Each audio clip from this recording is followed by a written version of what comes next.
listening to Hidden Roll, the podcast where we introduce you to the brains behind your favorite toys, games, and all things play.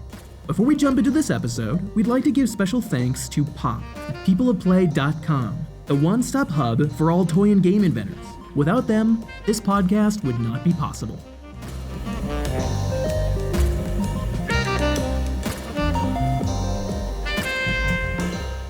Welcome to Hidden Roll, a podcast where we introduce you to the brains behind your favorite games. I'm artist, engineer, and inventor David Yakos. And I'm Branson Faustini. Our cybernetic AI-enhanced organism.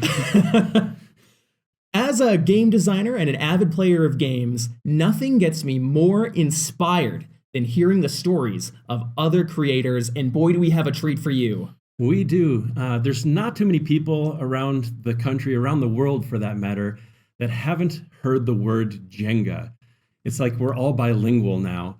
And so coming all the way from across the world, the pond, from the land of Ingalls, actually in Oxford, I'd like to welcome Leslie Scott. Hello. Hi, Good Leslie. to see you. You look like you're right next door. It is. It's bright and early here for us and evening for you, but thank you so much for taking the time out of your day just to sit down and share your story with us and our listeners. Oh, you're incredibly welcome. It's really fun. It's actually pouring with rain, so it wasn't like I was going to be rushing around outside planting, which is what I should be doing right now. So is that normal in England? Come on. Oh, no, this is unheard of. Well, thank you so much for sitting down with us and going through your story. I just want to kind of dive in with a couple of questions as to just. So you're in Oxford. Is that where you grew up? Where did you? No, I didn't grow up. I mean, I've been here. Well, this has been my home for quite a long time. But no, I was born and grew up in East Africa. I would say I moved around a bit in Africa. My family moved around, so obviously they took me with them most of the time.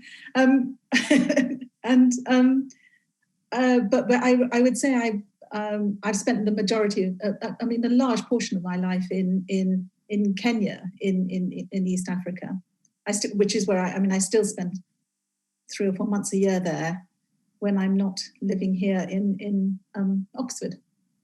That had to be a completely different type of childhood than a lot of kids growing up in Middle America or the cities of going from the house to the mall. little bit different, huh? I don't know. I mean, it, obviously at the time it didn't seem different to me. If I'm completely honest, I would sit in Kenya, envying people in the kids in America, and the reason for that was that I don't know why we were always being given American comics. And I'd sort of, the kids in America had really cool stuff like sea monkeys and X-ray specs and things like that, according to these comics. And so I would sit there going, "Oh my God, this sounds so exciting! I want a sea monkey or an X-ray spec." Yeah, I had those, and I thought they were just mosquito larvae. I think they are, but I only found that out many years later. I'm actually married to a zoologist, and I remember sort of saying to him, the thing I really wanted when I was a kid were these sea monkeys. What were they? And he said, they are larvae. That's exactly. Just some little critter. One of my biggest disappointments. Yeah, they don't eat bananas, that's for sure. So comics, like, did you have like favorite comics and things growing up? They were favorite because they were forbidden. For some absolutely bizarre reason, my mother seemed to thought that comics, and for me they were American comics. I don't know why they seemed to be. I don't think they were the sort of British comics, but American comics were sort of like forbidden in our house. I don't know. It's so weird. But of course, because they were forbidden, they were the one thing that we made absolutely certain we got hold of. My father worked for Mobil Oil, the oil company, and so a lot of my youth was spent, my childhood rather, was spent going to check out petrol stations with him. And at one point they used to give away, you'd buy X gallons of petrol, and you get a free Superman comic or a Archie was the one I loved, comic. And so we would sneak around the back, my brother and I, and get piles of these and sneak them into the back of the car. And so my mother never knew that I was, I think she would have wanted me to sort of read Shakespeare and whatever. Be careful with those comics. Yeah. Well, it's funny. My mom would come through, and some of the comics, it was almost like a naked superhero with clothes painted on them. And my mom would come through on certain ones and with a Sharpie, and she'd draw dresses. She would draw dresses over some of the scantily clad superheroes. So, but that's not like Archie, the forbidden comic of Archie. Yeah. Anyway, that was what I thought America was like. So it was, you had a very exciting time over there, and I. It was honestly quite many years into, I don't know, late teens that I realized that my life of elephants and lions and wild animals was what other people would have lusted after. Oh my, yes. Not the typical childhood here. Definitely not. Yeah. So, like lions and tigers. Well, not tigers. We don't have tigers in Africa. No, but that was like a common experience, running into elephants, giraffes. Yes. Yeah. I mean, yes. We actually. As I say, I moved around a lot, but one of my, moved countries quite a bit, but in Kenya itself, where I spent most of my childhood, we lived in a city, but the city of Nairobi, but we had a house there that had a garden that immediately backed off onto what was a coffee estate, but it was basically then just ran into sort of countryside. Mm. And of course, in that countryside, it was full of animals that you get in Kenya. I mean, there wouldn't have been elephants right there, but certainly giraffe and zebra and animals like that were sort of, my mother would have to chase them away from sort of eating her flower beds, much like I have to chase away the giraffe. Yes. I spend quite a lot of time here chasing the wildlife off my plants here, but that's little deer and rabbits and things, not anything of the scale that she had to contend with. That type of imaginative landscape that you grew up in is it's like a menagerie of just a creative input. One of the things we see today is kids are on devices a lot, and they're not getting out, getting dirty, playing in the dirt. What do you see, I guess then or today, as the importance of play? Like how vital is that for upbringing, for life in general? I would say it was. Actually, right now I'm actually working on I have for many, many years been very interested in this whole idea of what play is about and what it's for. And there's, that sort of the thought that play is important is people accept that, but then they're not necessarily always talking about the same thing. I mean, and I'm right now writing. I'm actually really thinking about sort of doing the sort of research behind a book that I'm sort of compiling along with a museum here in Oxford about play, and it's huge variations. And so of course it's made me think more and more about my own childhood and play. And we had, I mean, I think probably the reason why I was sort of fixated by the fact that the American children had things like X-ray specs and things like that. I mean, we had nothing in the sense, well, very, very little in the sense of actually sort of organized play. We had some fantastic things that my father made for us, which I now realize was that was probably quite unusual. I don't know whether fathers now do this. I mean, everything from making stilts through to obviously the sort of swings and things that we had, but really special swings and tree houses. And he taught us how to make all sorts of playthings that he probably made similar things when he was a child. So I don't know. I remember him showing me things like these. If you put a little doll into a glass, a bottle full of water, and you press the top, that you could make this thing drop and rise. And he showed us as kids all sorts of things, some of which were probably considered hugely dangerous now, like how to make explosives, and you take the match heads off things and you stuff them into. We should probably stop there before we teach every kid how to make explosives. Okay, but I mean, they were minor explosives, but I mean, they're just this extraordinary stuff that this is all play for us. Marble runs that were constructed out of folding bits of newspaper, and so you'd have these sort of marble runs in the garden. And I think, I mean, I doubt I did anything anything like as much of that with my own kids, because by the time I had children myself, there was an awful lot of toys were things that came in boxes, and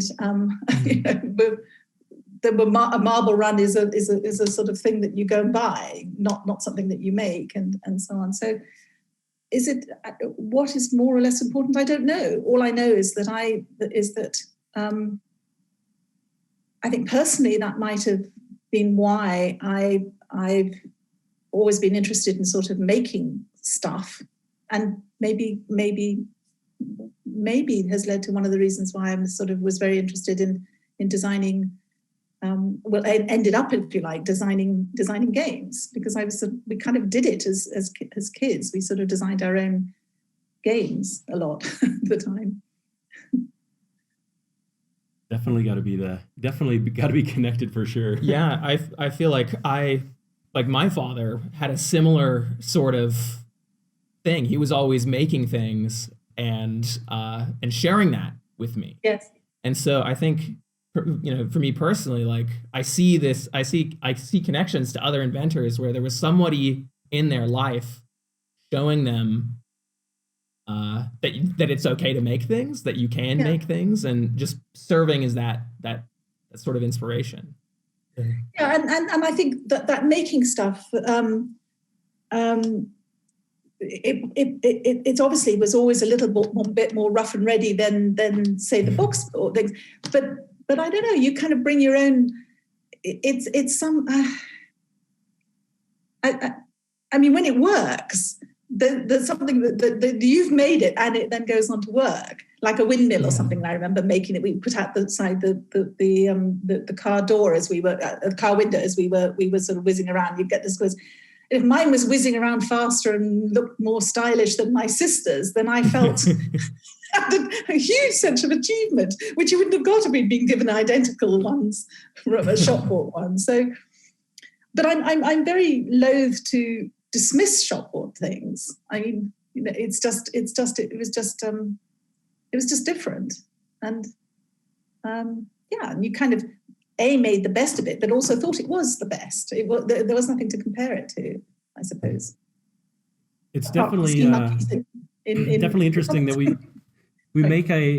end up in these environments that definitely spur our creativity more than other environments. I think sometimes you end up it's like we zombie out in front of the TV versus going out and you start doing things with your hands. I feel like you're getting different connections, and ideas have the tendency for some people to flow more freely. But it is so hard to pinpoint where ideas come from on I these think it things. is incredibly difficult. And I actually think that a lot of ideas come from what we would probably refer to now as being bored. I mean, if you're not being constantly stimulated by by television or by other people telling you what is exciting and what's stimulating, and you sort of and your whole day isn't scheduled for you, which I think is one of the problems. I don't know whether it's the same in the States, but here it always becomes a thing with children. I mean, right now with COVID, it's very different. But in pre that and in normal life, children were being shepherded to, I mean, first of all, they're driven to school, then they're picked up from school, and then they're taken to the after school this and dance classes and this class and that class, and then so it goes on until I think the idea of just having to entertain yourself in your own mind has been slightly lost. That it's I think we should let children be bored is what I think I'm trying to say. Just leave them alone, let them, and I bet they'll find something to entertain themselves pretty fast. That's brilliant. So next time my kids come to me with, Dad, I'm bored, rather whenever they come to me with that, I give them a chore, but instead of like, yes, you're going to go invent something now. That is brilliant. Yeah. Brilliant. So like going back to your process and inspiration. So, we've got here, I've had to go get a new copy because I have 4 children and I didn't actually have an official copy of the rules of Jenga and everything. But, we've played this pretty much my entire life. Where does an idea like this, or like how did you first come to start playing this? Were you bored one day? Well, actually, that's the very first. I mean, you guys are designers. You know that the way the design works, it's never like a ching-ching moment, and there it is, already done. And I wasn't actually. I mean, Jenga. There is a moment in Jenga's life where I sat down and said, "I'm going to put a game on the market and go through this whole process of how do I design this game so that it could be mass produced and put on the market." But what I was doing there was working on a game that had evolved within my family, and I need to point out that there are 4 of us kids. But there's an age difference of 13 years between me and my youngest brother. So there's 3 of us up this end, if you like, and then there's this very young brother. And we lived in Ghana for a while. And I was actually, by that stage, I was going to boarding school in England. But my brother was then 5 years old. And he was at school in Ghana, and he had been given a set of building blocks, children's building. That's what they're intended for, not anything more sort of than children's building blocks. But because they were offcuts from a sawmill, they were all pretty much the same size, almost the same size as what you're playing with there, but it turned out to be slightly different.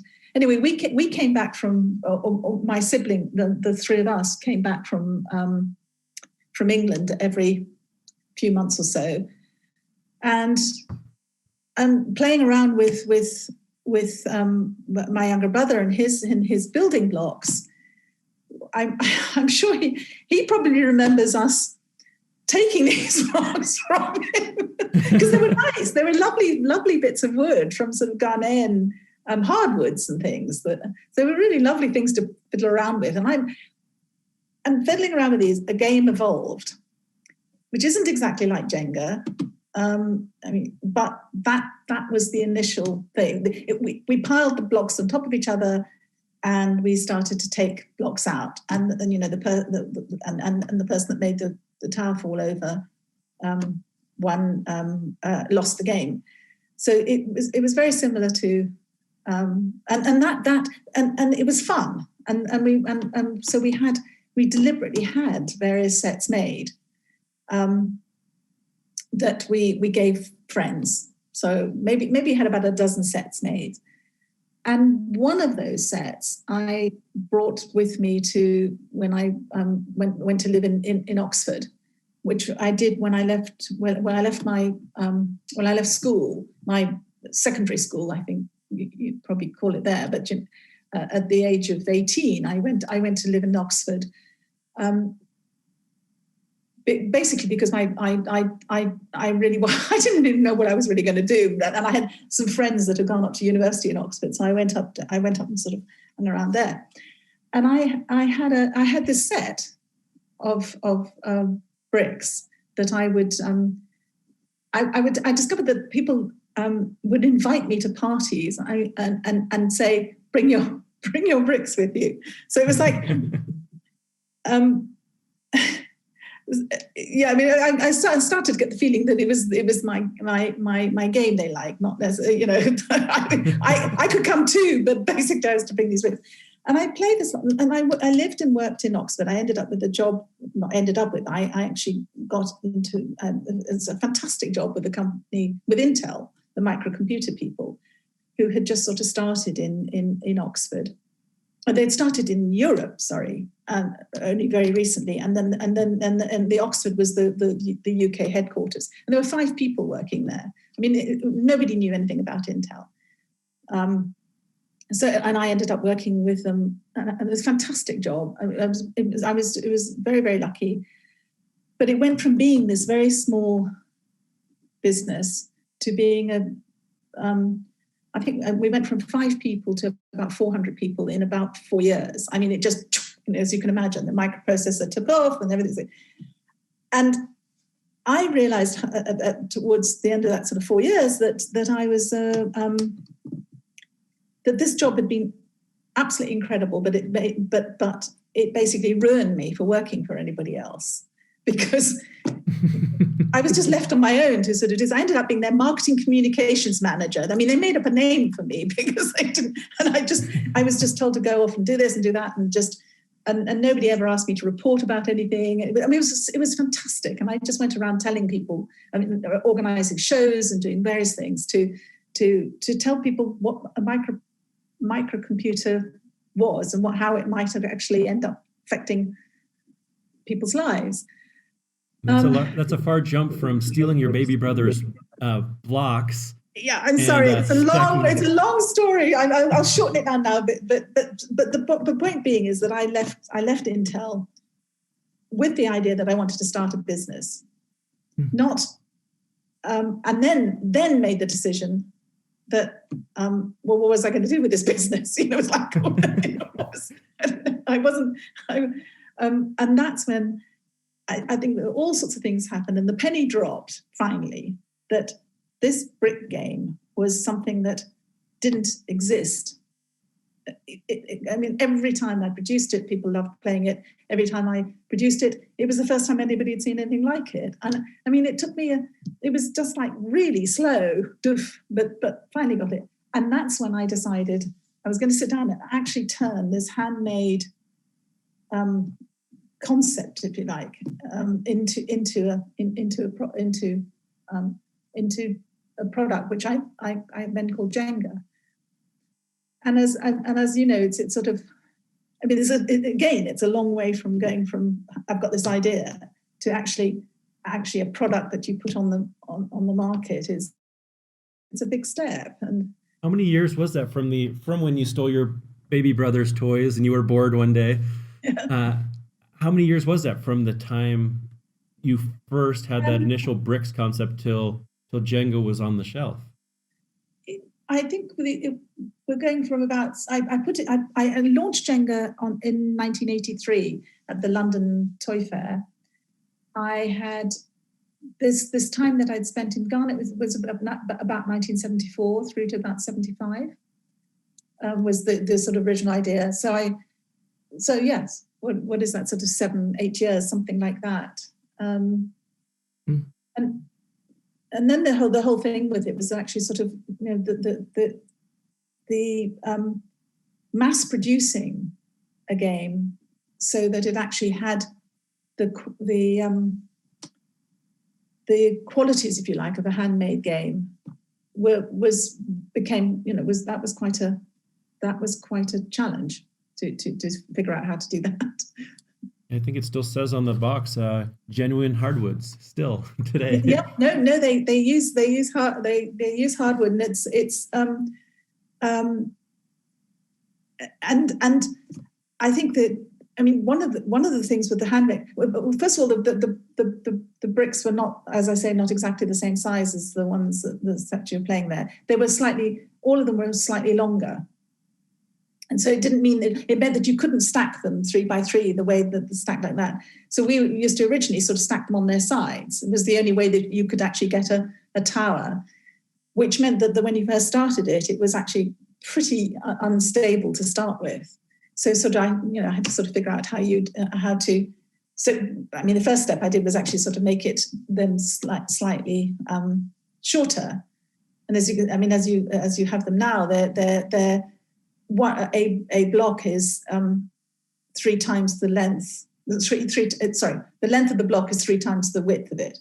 So, which is why you can stack them like that flat. But the key thing that needed to be in it was the fact that when they were handmade, they obviously they weren't identical. I mean, it would be impossible to take a block of hardwood and cut it by hand and do it by hand and end up with something that's absolutely identical. And actually, what you'll find with that building that into the mass-produced game was the thing that really took me the time to figure that out. Because all those blocks, if you look at them really quite carefully, you'll see that they're all randomly, but very slightly different one from another. And the game doesn't work unless that's the case. The game doesn't work properly. There's always one loose one. Well, there's that loose one. When you start, you've got that loose one happens because of these things, because of all those randomness. But then, if you think about it, every time you take a block out and you put it on the top, the particular block that you're taking out will make its own. It'll make a difference to the way the thing balances. And it's completely unpredictable. You cannot predict because they're not identical. You can't. It would be impossible to even calculate, for a computer to calculate what effect it would have with taking that specific block out and putting that specific block on the top. That is brilliant. So all the imperfections, yeah. What might be deemed as imperfections is it's just, I would say, more of the uniqueness of every block. Yeah. Makes this game perfect in the sense of its unpredictability and the fact that one's going to break loose and be allowed to slide freely, and other ones are going to be locked into place. That's brilliant. So I do have a question, if you can help me. So there's only like 3 rules to Jenga. It's pretty much, you got to use like one hand. You set up the tower, and then using one hand, remove a block from anywhere below the highest completed layer. You can touch the blocks to find loose ones. Yeah. All right, so going through and touching them. Okay, so now this is where we ended up with a lot of game fights with my siblings. Is when it starts to tumble, like I'm still using one hand, but you're like holding it. Yeah. Like what is coming from you? What is the real rule? Like what is allowable for the rest of us when it comes to just kind of, I'm just kind of fixing that a little bit. It's still my one hand. I think that's perfectly allowable. Perfectly.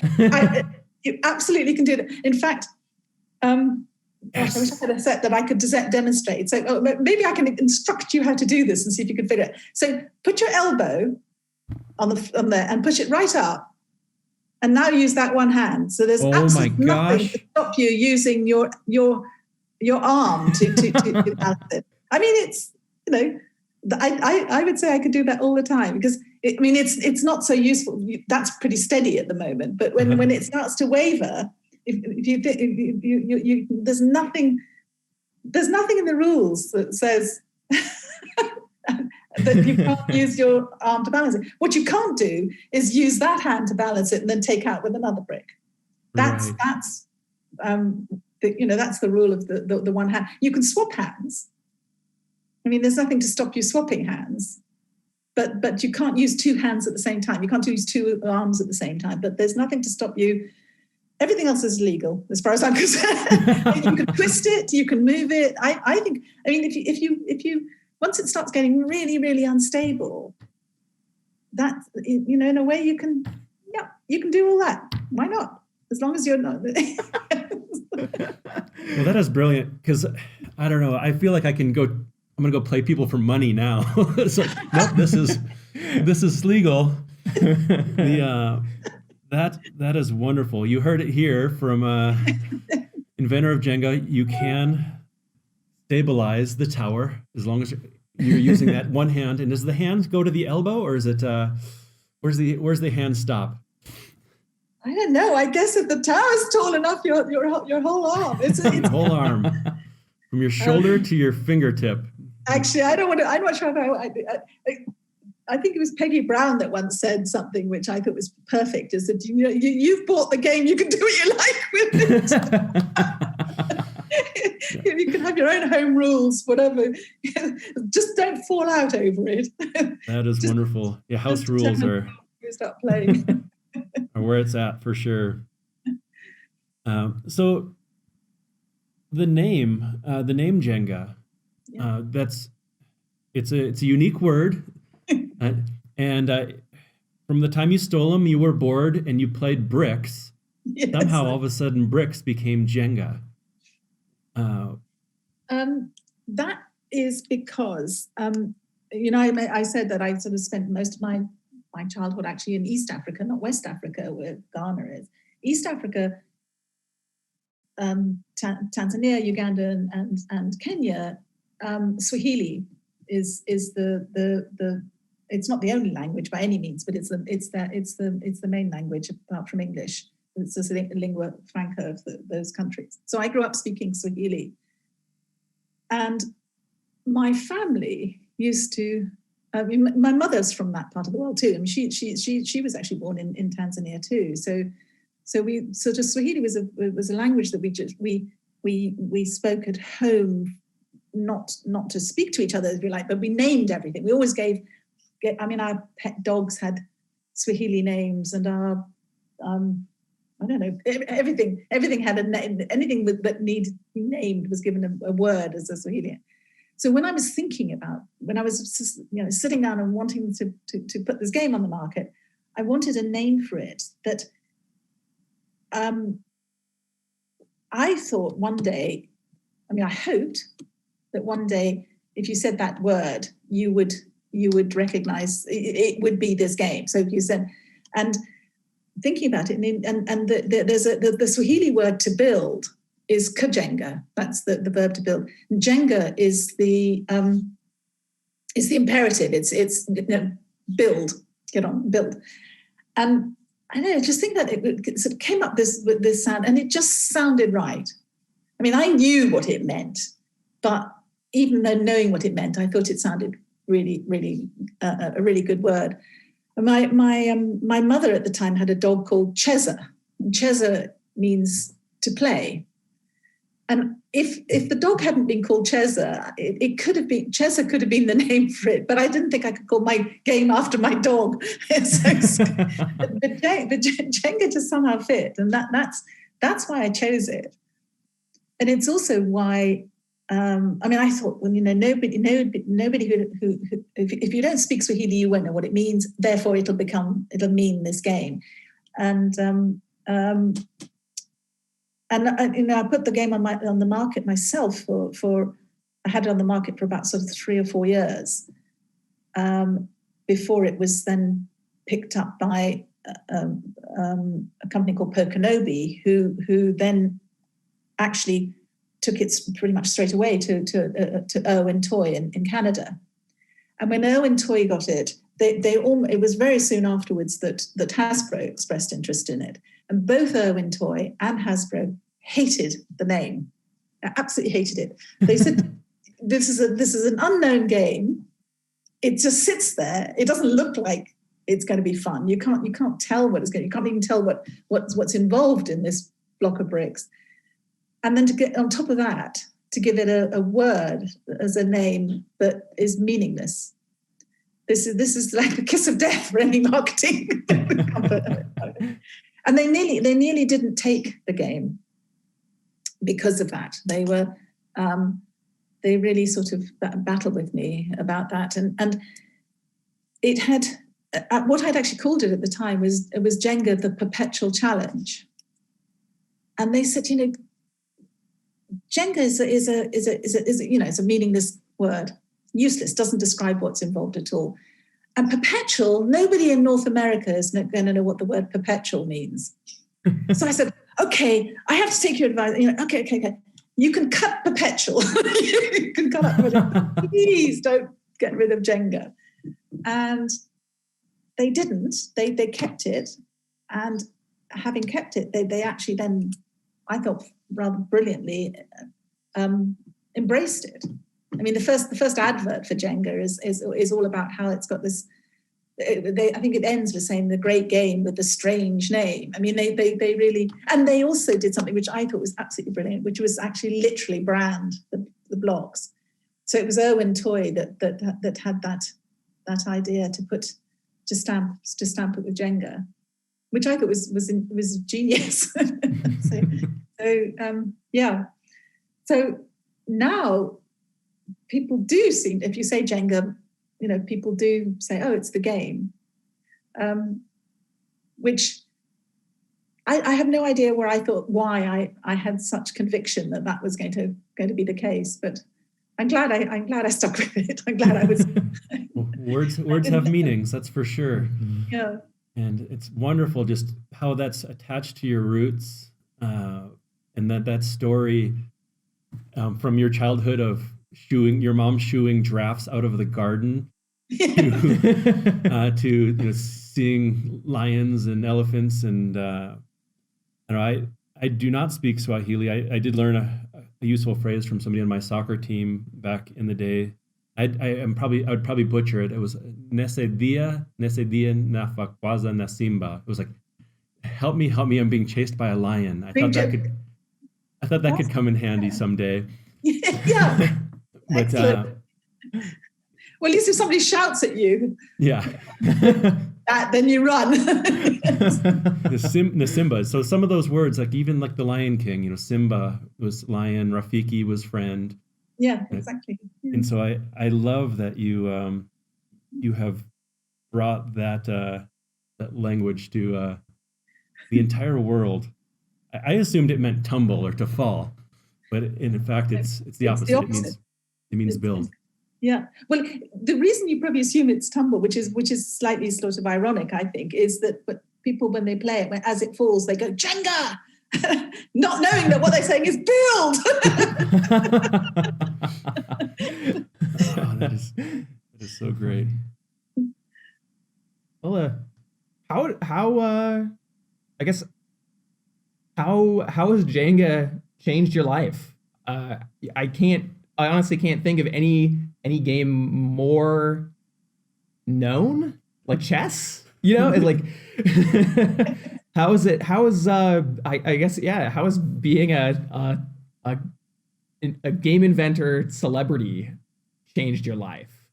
Well, it's interesting. I suppose it's changed my life in so the celebrity bit I'm not really a celebrity because I mean people know Jenga, but that doesn't necessarily mean that they know me. So my game is the celebrity.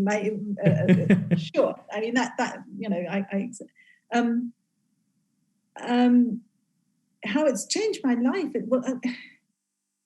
It's difficult. It started off by pretty much almost ruining my life, in the sense that when I put it on the market, I sold very few Jenga in the first. Although I'd invested an awful lot, I had I had a house at the time that I put on. I sold and put them and to finance Jenga. My mother underwrote a loan that I had with the bank. I mean, it was all going very badly for some years.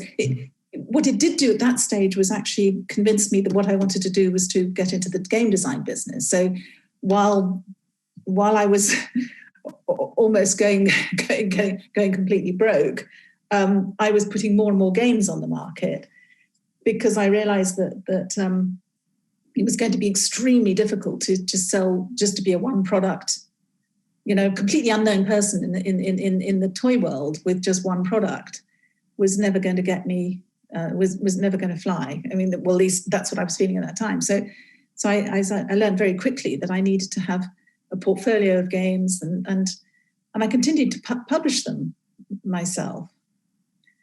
And then Owen Toy took on. So I think it was about 3 years into Jenga being on the market. It was 1986, I think, that they took it on.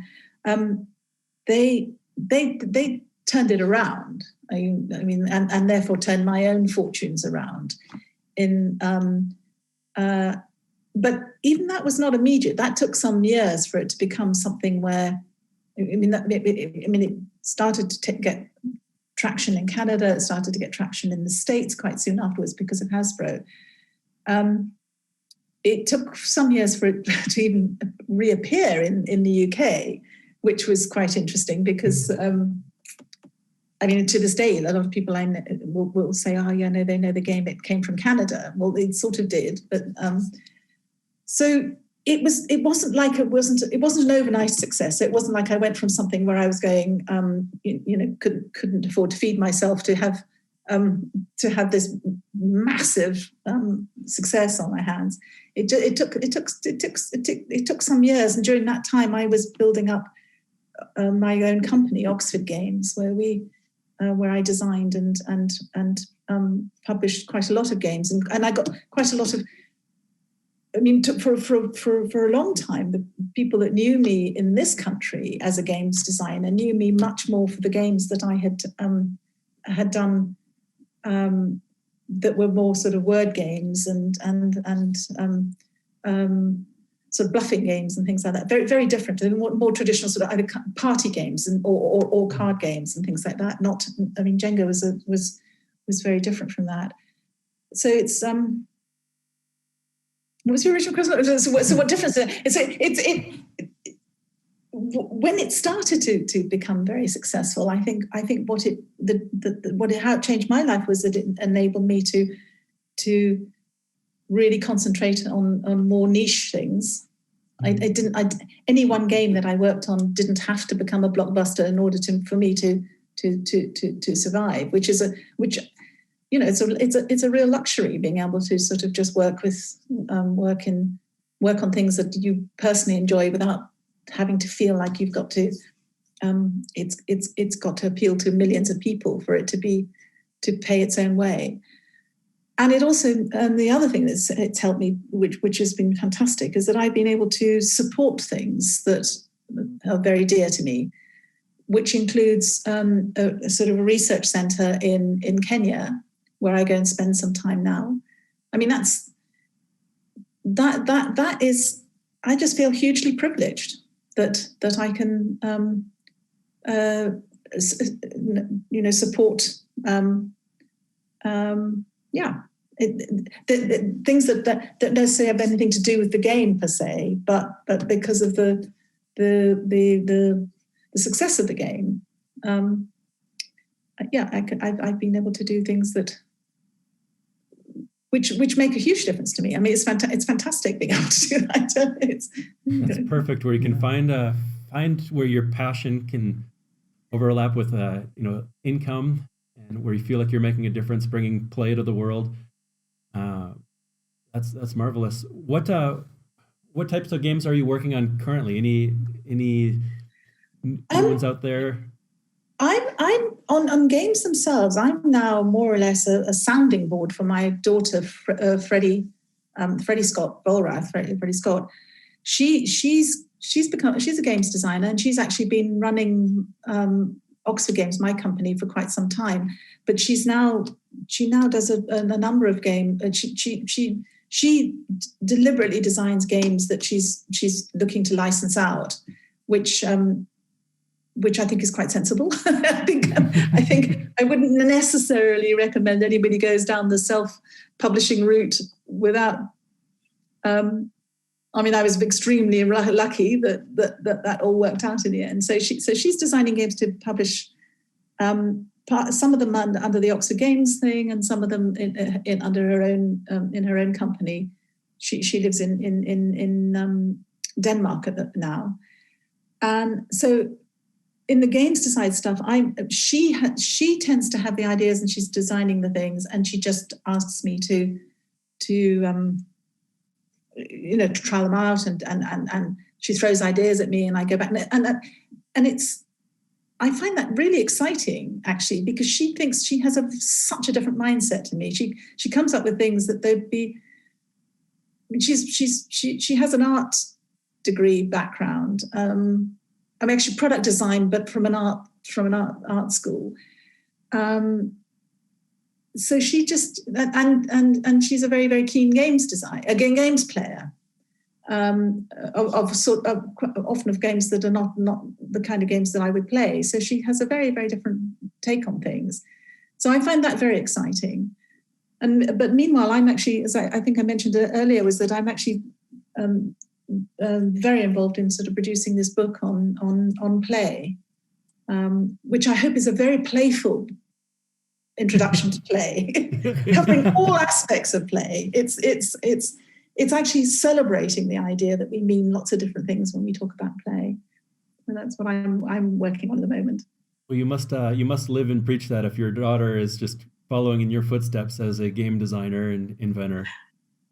I don't think she'd want to be classed as following in my footsteps. I think she's making very giant strides of her own. she's not leading the way, huh? That's great. Yeah, because the toy and game industry is one of those that, unlike many other industries, so much of the IP, the intellectual property, the ideas are coming from outside inventors.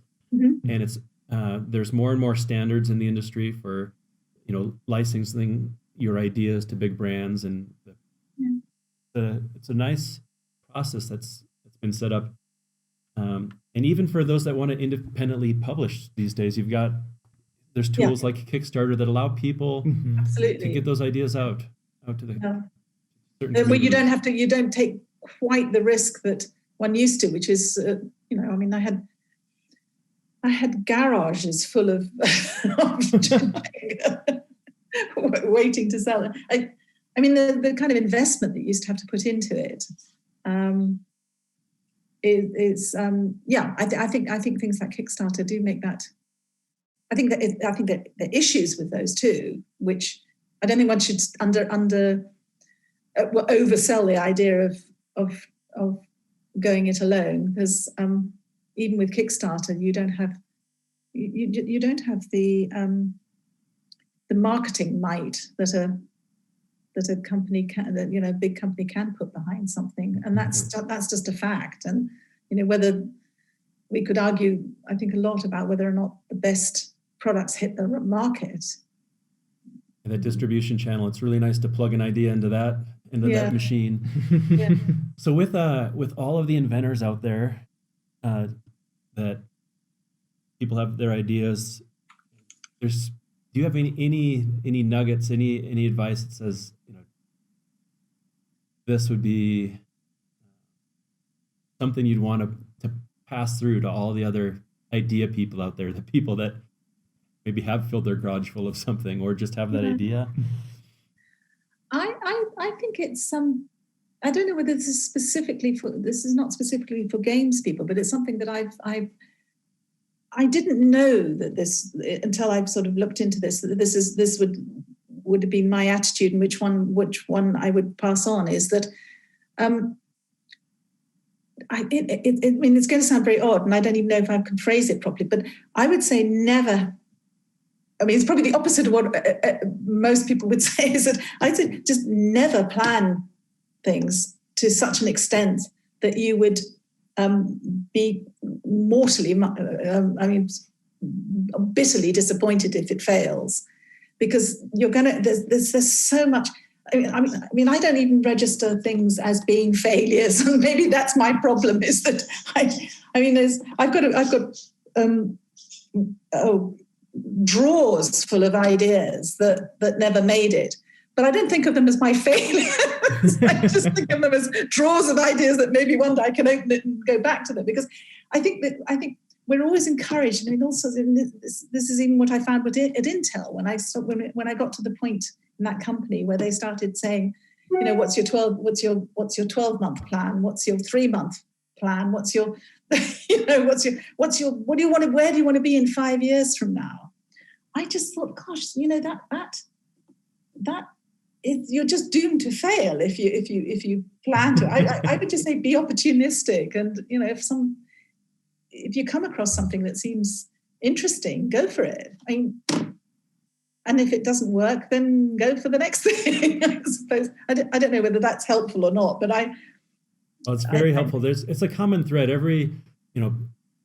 Every professional startup game inventor, ourselves included as game designer inventors, that common thread of failure comes up, and having the expectation that expectations around something can really take somebody out if they are so tied in with some sort of particular outcome of an idea. Mm-hmm.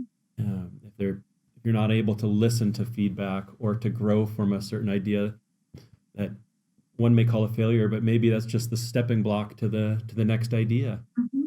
That's very helpful. Drawers of them, huh? Well, it's also, if you think about it, how often you come up with an idea that you think really works, and it probably would have worked. There's a kernel of an idea, but for some reason it doesn't fit the market at the moment, or it's not the right price break, or it's not the right genre that everybody's looking for at the moment. And that doesn't mean that you failed. It just means that you need to be flexible enough to go somewhere else. And if you think of it as a failure, I don't know if I thought everything that I'd done that didn't work was actually a failure, I don't think I'd get up in the morning. It would just be like, just overwhelming. Well, the world thanks you for getting up every day. I think be a gardener. That's the other way of learning about how to deal with failure, because boy, do you meet things that don't come according to whatever you if you don't expect anything, and these fantastic things come together, bloom at the same time, you can feel you had a hand in it, but if they don't, then you just think, oh well. There's a wonderful Swahili expression which means sharia Mungu, which just means it's the business of the gods. You've got nothing to do with it. It's the sort of sharia Mungu. Sharia Mungu. Mungu is God, and Shari is it's in the lap of the gods, I guess, is what we would say. Sharia Mungu. Jumbo Rafiki Jenga. Yeah. That's great. Well, we like to kind of, when we wrap things up, we like to go through a couple of just rapid fire questions. We do have a little hidden roll die that we're gonna actually, Branson's gonna roll in your stead, since you were all the way in Oxford and we weren't able to get you a die. Just a couple of rapid fire questions. First thing that comes to mind. If you take too long, we'll go ahead and just buzz you. If there is no wrong answer, we just wanted a couple of quick ones here. So Branson, let's let her roll and see what we got here. All right, we got a lightning bolt. What genre currently needs more games? Ooh, well, I'm going to go for the genre that I like. It would either be bluffing games or word games. If those are genre, I don't know. I class them as genre, and Great. maybe Bluffing word games. There you go. That's the genre. Word games. How do you say there are never that? enough of those. How do you say that in Swahili? I don't know. Pass. There's the next name game. Game of the name. All right, roll this again here. Ooh, the crossbones. Competitive spirit. What game must you win? Okay. This is croquet. Croquet. I love croquet. I'm useless at it. Well, I'm not as good as my some of the members of my family. So it really, really gets me if I don't beat them. Croquet. I love that answer. All right, one more roll here. Oh, and we've got the sword. The easiest game for a game fight. Is that a game night or a game fight? A game fight. Fight. I have no idea what that is. No idea what a game fight is. That is so you. That is the perfect answer, to not know what a game fight is because you happen to be the nicest person I know. What is a game fight? Game fight is like whenever I play my older brother in a game, like Jenga or Stratego or, you name it, growing up. We would just go head to head. The game wasn't about actually winning. It was pretty much taking out your opponent by pushing their buttons. That's a game fight. I could probably name some of those, but not off the top of my head. My brother and I always used to fight about everything, so maybe everything. That's great. So, thank you so much for sharing your story and your insights, inspiration, how important it is to take advantage of being bored, that boredom is simply a good opportunity for creative thought and acting on that. That is definitely my takeaway.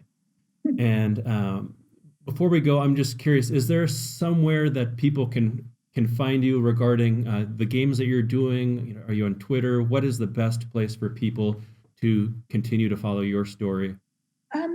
I'm not on Twitter, or at least I was at one point, but I've never figured out how to get back onto it. So they barred me. And I'm not because I said anything like Trump did, or just because I literally can't remember my password. Probably the company's website, which is oxfordgames.co.uk, and that's oxfordgames.co.uk. Yeah. I think we'll share that in the links below and any other links that may pop up. And again, I thank you so much for taking time out of your busy schedule there in Oxford. And as always, it's always a pleasure catching up with you. And thank you so much for sharing your story with us and everybody else. Lovely to see you. And I hope we can sort of see you in person not too long from now. Yeah, and maybe next time we'll try to play one of these things live. Not fight. I promise not to fight.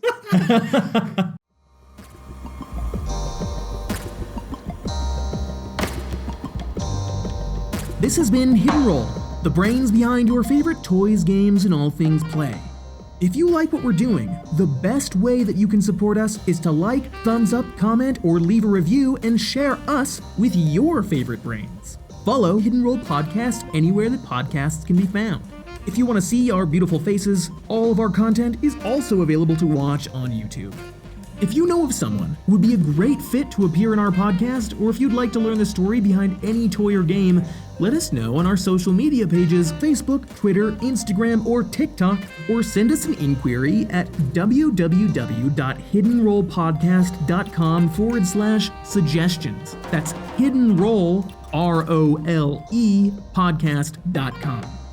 Once again, special thanks to Pop, People of Play, the one-stop hub for all toy and game inventors.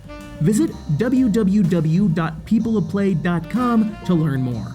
This podcast is also made possible by the continued support of the brains who never grew up, inventors of play, Streamline Design. Thanks for listening, and we'll see you next time.